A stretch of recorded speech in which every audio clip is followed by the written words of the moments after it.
Mais la tenue d'un tel événement en Chine reste l'exception. L'homosexualité n'a été dépénalisée qu'en 1997. Les militants pour les droits homosexuels sont surveillés de près par la police et parfois arrêtés. Les ONG pro-gays, elles, souvent interdites. Malgré tout, la communauté gay tente de s'organiser pour faire évoluer lentement les mentalités. La longue marche des homosexuels en Chine, c'est un reportage signé de nos correspondants Clémence Dibou et Charlie Wang.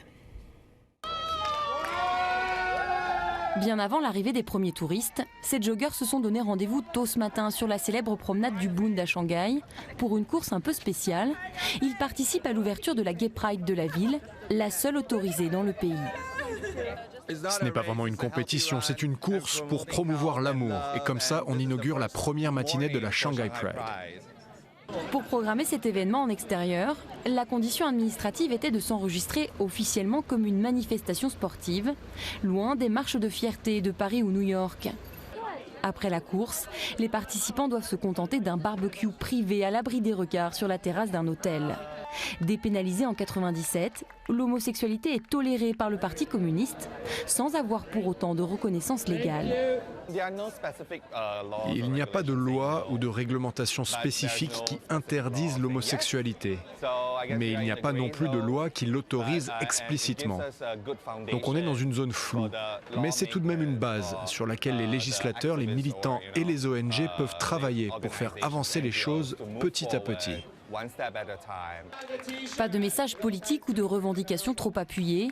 Le but affiché est d'abord ici de souder la communauté gay, une communauté forte de 30 à 50 millions de personnes selon les estimations officielles.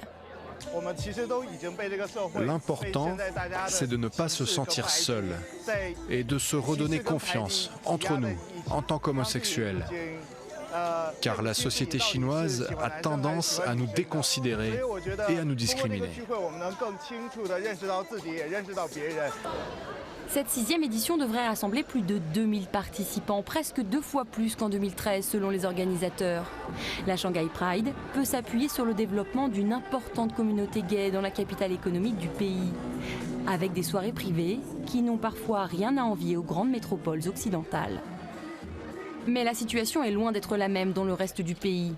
À Changsha, dans la province du Hunan, ce jeune militant de 20 ans a voulu créer une association de défense des droits homosexuels, demande refusée par les autorités locales.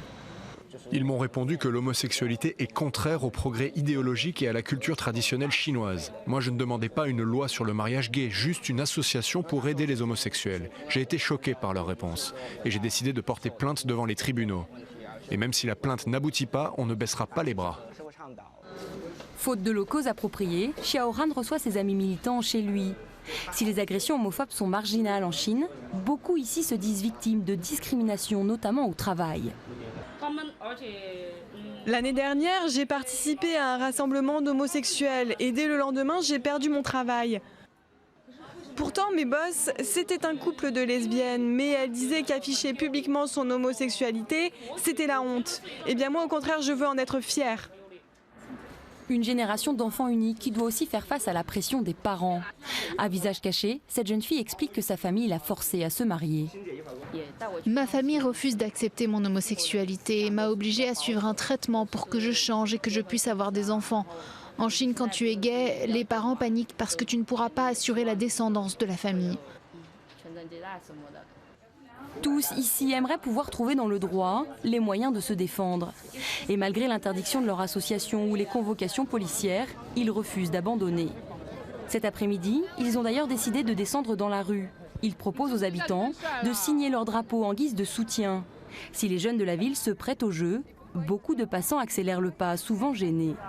Je crois que les gens sont pressés et qu'ils n'ont pas le temps de réfléchir à ça. Et puis c'est vrai, dans l'ensemble, ils ont encore du mal à accepter l'homosexualité.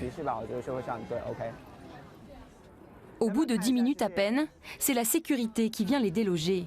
Qu'importe les pressions policières, Xiao Han et ses amis restent déterminés et promettent de recommencer dès qu'ils le pourront pour faire avancer la cause homosexuelle en Chine. Et on revient tout de suite à l'actualité sportive. À la une, bien évidemment, le mondial qui se poursuit et ses derniers résultats. Regardez.